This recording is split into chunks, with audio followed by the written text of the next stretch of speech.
नमस्कार, मी राज गोविंद जाधव.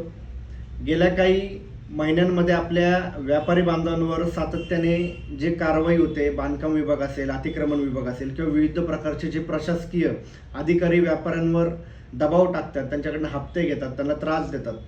या अन्यायाच्या विरोधात पुणे जिल्हा रिटेल व्यापारी संघामार्फत या येत्या 6 एप्रिल रोजी छत्रपती शिवाजी महाराज स्मारक कोथरूड गावठाण कोथरूड पुणे येथे सकाळी 11 वाजता घंटानाद आंदोलन करण्यात येणार आहे. मी माझ्या सर्व व्यापारी बांधवांना विनंती करतो की त्यांनी सर्वांनी मोठ्या संख्येने जमावे. आपल्यावर होणाऱ्या या अन्यायाच्या विरोधात आपल्याला लढा द्यायचा आहे आणि हा अन्याय कुठेतरी थांबला पाहिजे.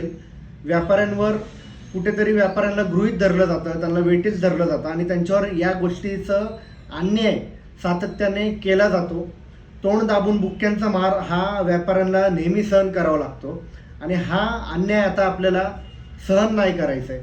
त्यामुळेच मी सगळ्यांना विनंती करतो, 6 एप्रिल रोजी छत्रपती शिवाजी महाराज स्मारक कोथरूड पुणे येथे सकाळी 11 वाजता पुणे जिल्हा रिटेल व्यापारी संघामार्फत आयोजित केलेल्या या आंदोलनाला, घंटानाद आंदोलनाला सर्वांनी उपस्थित राहावे ही मी सर्व माझ्या पुणे शहरातल्या व्यापारी बांधवांना विनंती करतो. जय हिंद, जय महाराष्ट्र. धन्यवाद.